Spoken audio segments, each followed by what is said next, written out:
Thank you. So I feel a bit hesitant because I'm not a scholar, and most of you are scholars. So I'm an activist and I run an NPO. So my talk may not be that scholarly correct sometimes, but I just based on my work in our organization. So please understand that it may not be scholarly kind of correct always, but I'll try my best. Oh, so very Japanese. It's kind of the obvious is mostly because in Japanese it's kind of in context you have to apologize first. So even though I speak English, I still follow the Japanese manners, which is really interesting. I found that interesting myself. Okay, anyways, but I'm starting my talk. As you already heard, so my name is Nina Hakkarainen, and I'm originally from Finland. I'm in Finland at the moment, actually, so I'm in Europe. And so I came to Japan as a student almost 30 years ago. So I have lived in Japan for a really long time. And the name of our organization, Paruyon, comes from Finnish, and it means abundance of. So we hope that foreign women who come to our meetings or use our support service could gain many good things through their association with us. I came up with the idea of starting a support group for foreign women when I was a member of a committee which makes policy proposals on issues concerning foreign residents to the mayor of Kyoto. In 2007, when we founded our organization, foreign residents were seen as visitors who stayed in Japan for a while and who eventually returned to their home countries. Information on services available for foreign residents and services themselves were very limited. In contrast to this view, many of the foreign women living in Kyoto at the time had come to Japan through a marriage, and their Japanese language skills were limited. One woman's child got injured, and she didn't know how to call for an ambulance. So we started our organization to provide information on living in Japan to women like her. One of the important things for foreign women in Japan is finding safe spaces. Our first definition of a safe space is to create a space where you can get correct information that makes your life in Japan safer. Our second definition is to provide a space where you can build a support network for yourself. Living in a foreign country can be lonely at times, and it can be stressful when you have no one to talk about your worries and concerns. So we would like to provide a space where you can talk about your worries and also where you can make friends. I think the biggest challenge along the way running an NPO in Japan has been that I have been running a non-profit organization for the first time. So I didn't have enough knowledge of brands or how to manage staff and volunteers. Luckily, the staff at the Kyoto NPO Center were helpful, and thanks to them, we could overcome many of the challenges we faced. And when I heard you talking about the mentorship program, I thought that actually we could also benefit from a mentorship program for people who start NPOs, because there is so much to learn and so many things that you have absolutely no knowledge of. So maybe in the future, it would be also a good idea to have a mentorship program for people who start NPOs in Japan and probably also in other countries. So I think the idea of mentorship program is absolutely wonderful. So then we find that the main challenge foreign women face in their daily life is the language barrier. It's relatively easy to learn to speak Japanese, but many of the foreign women can't read or write it, which means they are very dependent on their spouses or children in obtaining information, which makes them vulnerable. We have not found a way yet how to motivate these women to study Japanese more. It is our ongoing challenge. Another challenge for foreign women is the rigid structure of the Japanese labor market. Most Japanese companies hire fresh university graduates and train them inside the company through transfers between different departments and front offices. It is very difficult to enter this kind of company in your mid-career.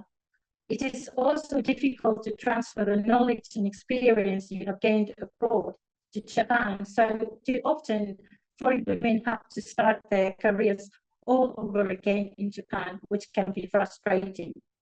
Unless you're able to get hired by a foreign company, this can also be a blow to your self-esteem. Another challenge foreign women face in their daily lives is othering. Foreign residents are not seen as a part of the Japanese society, but as a temporary addition to it. That's why, for example, many Japanese keep speaking English to foreigners, even if they can speak Japanese fluently. Or it may also show in a form of so-called third-person responses. For example, once the restaurant staff realizes you are a foreigner or look like one, they stop speaking to you and speak to the typically looking Japanese person you are with instead. Othering also applies to the job market, where foreigners are expected to do foreign jobs, such as teaching languages or doing interpretation or translation. This may influence foreign women's career paths by restricting their opportunities, especially opportunities for promotion, or weakening their overall job security. Othering also shows in the language that is being used when discussing foreign residents or foreign women in Japan. We don't talk about immigrants or immigrant women, because that would mean these people would be in Japan to stay, or at least there would be a possibility of it. Japan hasn't got an official immigration policy. It has policies on foreign students, foreign workers, refugees, etc., but not on immigrants. I have chosen to use the words foreign residents and foreign women in my talk today to highlight this issue, although the word immigrant can be also used as a tool of othering as well, and I agree it is not that straightforward. The challenges foreign women face in their daily lives depend also on their life stages. For example, many foreign mothers struggle with the Japanese school system or nursing schools because the system and the customs are different from their home countries, and they don't know how to support their children. In addition, the language barrier makes it difficult to help children with their homework or to communicate with the teachers.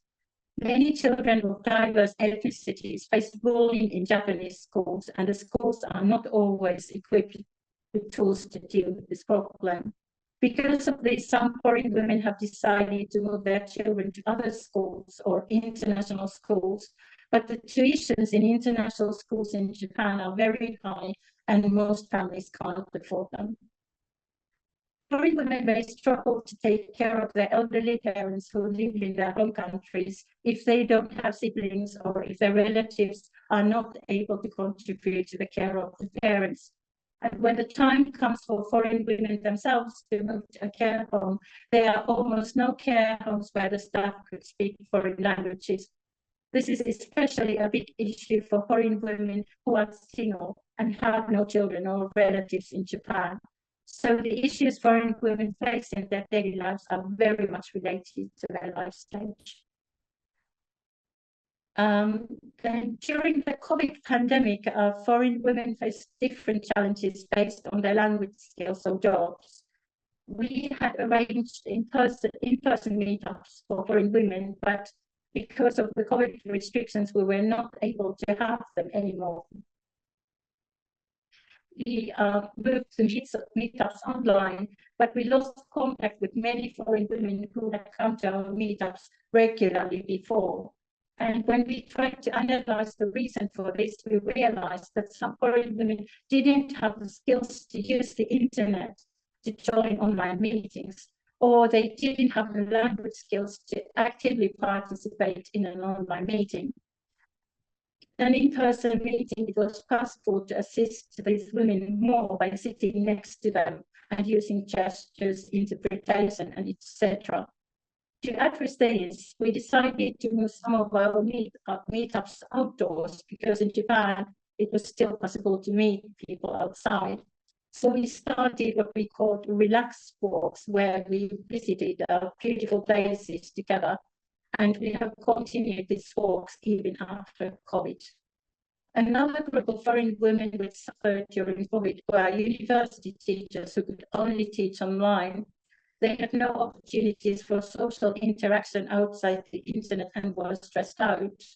With these women, we started mindfulness meetings online, which we have also continued after COVID was over.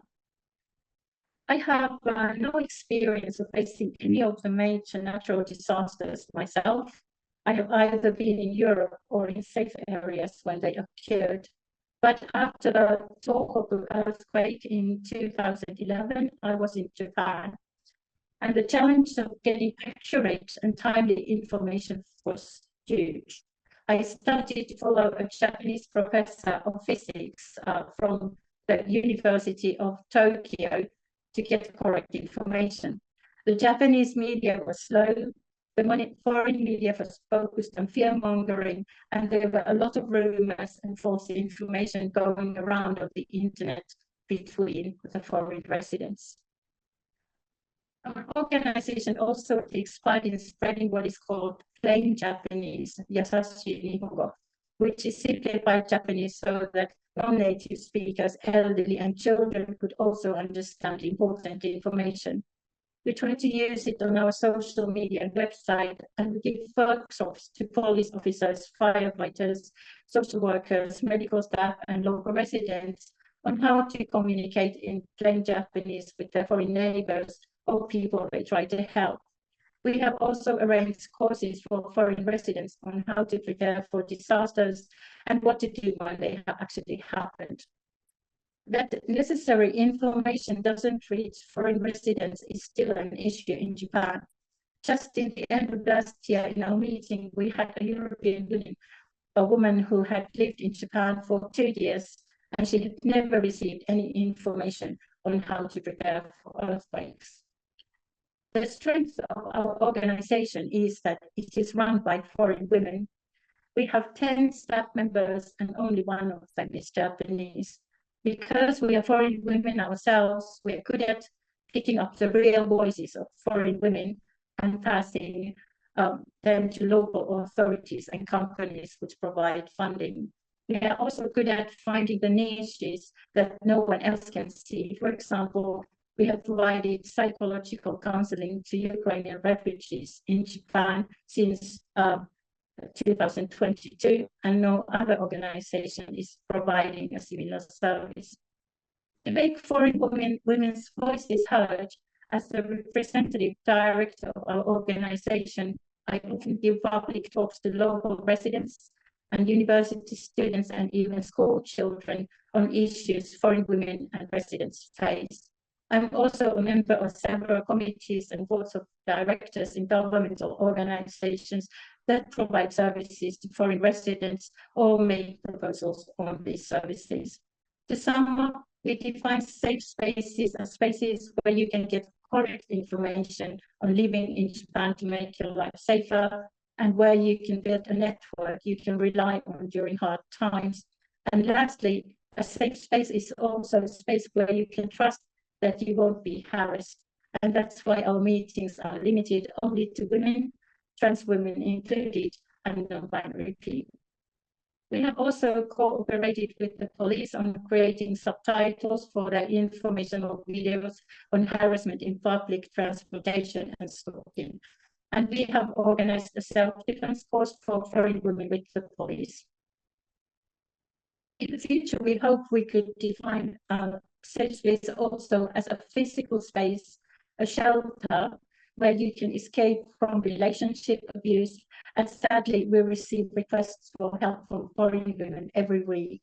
We hope we could build shelters that focus on special issues foreign women face. You can find more information about us on our website, paruyon.com, and it seems I'm not sure how many of you are in Japan, but if you happen to be in Japan, you are welcome to join our meetings in Tokyo, Kawasaki, Osaka, and Kyoto, and also online.